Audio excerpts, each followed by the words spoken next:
Bonjour, pour ce dernier chapitre de l'année d'histoire en cinquième, nous allons étudier, comme vous le voyez, l'évolution du pouvoir royal, du prince de la Renaissance au roi absolu en France. Pour cela, trois règnes importants, ceux de François Ier, Henri IV et Louis XIV, les personnages que vous avez sous les yeux. Et nous commencerons avec le modèle du prince de la Renaissance à la française, François Ier, qui a régné de 1515 à 1547. Vous deviez tout d'abord étudier le château de Chambord, le plus grand bâtiment construit sous le règne de François Ier, et vraiment un bâtiment qui lui tenait beaucoup à cœur, pour lequel il a investi énormément de temps et d'argent. Bizarrement, il n'y a passé pour autant que 47 jours pendant tout son règne. C'était essentiellement un relais de chasse finalement pour le roi. Un petit relais de chasse, comme vous pouvez le voir. Sur cette image, on avait déjà tout ce qu'il fallait pour repérer des éléments Renaissance. En tout cas pour l'extérieur.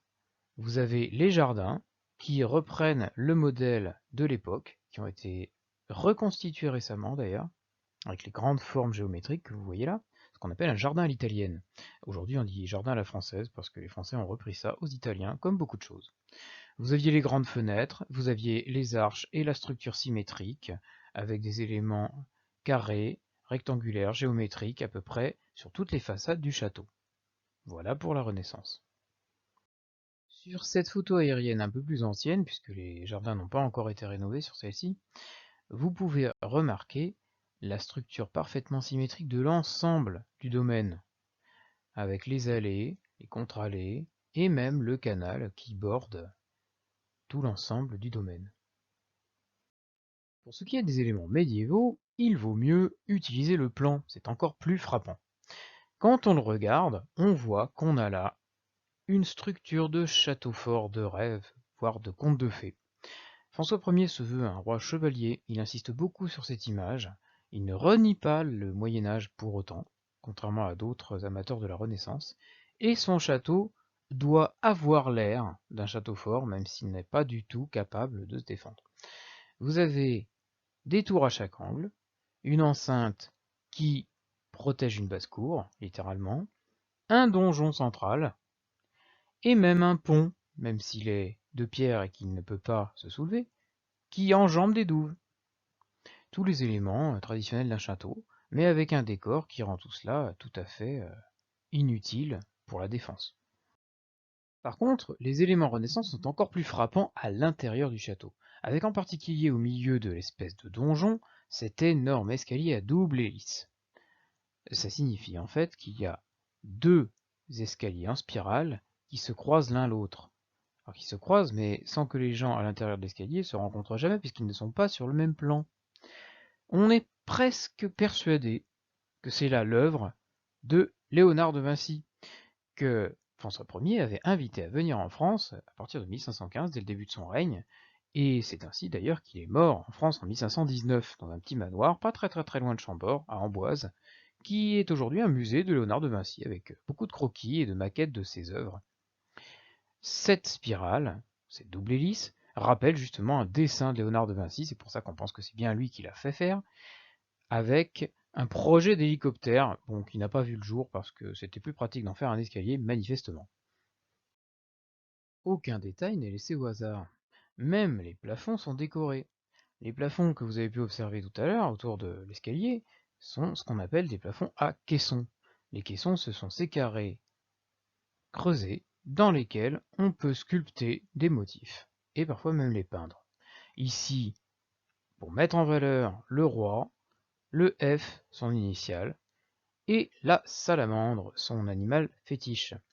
Mais sa salamandre est plutôt l'animal légendaire qui correspondrait presque au basilic, c'est-à-dire un animal qui ne brûlerait pas et qui serait capable lui-même de cracher du feu. Quelque chose de particulièrement dangereux, donc, pour représenter la combativité du roi.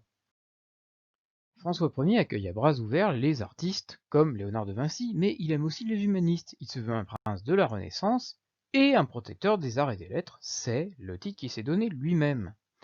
Sur cette enluminure, car oui, on en fait encore à l'époque, il écoute attentivement la lecture de l'humaniste Guillaume Budet, personnage en noir qui tient un livre à gauche, qui était un grand traducteur du grec. Dans le même ordre d'idées, le roi, ce que vous deviez étudier dans le texte B, par l'ordonnance de Villers-Cotterêts, a décidé que tous les textes de loi devaient aussi être traduits en français et que désormais le français était la langue officielle du royaume. Ce français dont il porte le nom, puisque on disait le François comme le prénom.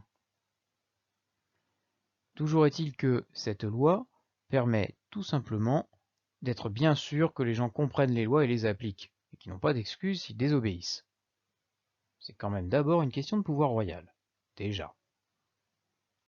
Le dernier document vous permettait de constater que, selon un ambassadeur vénitien, donc relativement neutre, le roi François Ier était à la fois respecté, craint et riche, grâce aux impôts qu'il pouvait lever sur 16 millions de sujets, la France étant le royaume le plus peuplé d'Europe à l'époque. Il va donc se lancer dans les guerres d'Italie avec tous ses moyens, tout simplement parce qu'il était l'héritier, notamment du duché de Milan. En 1515, dès l'année de son couronnement, François Ier se lance donc à la conquête de l'Italie du Nord, et il trouve face à lui, à Marignan, une armée de mercenaires suisses, payés parce que ils étaient bien plus compétents que les troupes que les princes italiens pouvaient fournir eux-mêmes. Et pourtant, alors qu'ils étaient quasiment imbattables depuis un siècle, François Ier et son armée, essentiellement ses canons d'ailleurs, les ont battus.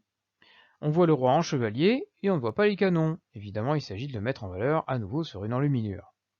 Mais c'est depuis cette date que la Suisse a décidé d'être neutre. Ça faisait partie des conditions du traité fait après la bataille entre le Royaume de France et la Suisse. Mais ce que vous disait l'ambassadeur également, c'était que François Ier aurait pu être le roi le plus puissant d'Europe s'il n'avait pas eu face à lui Charles Quint. Et c'est pour ça que ces conquêtes ne vont pas durer.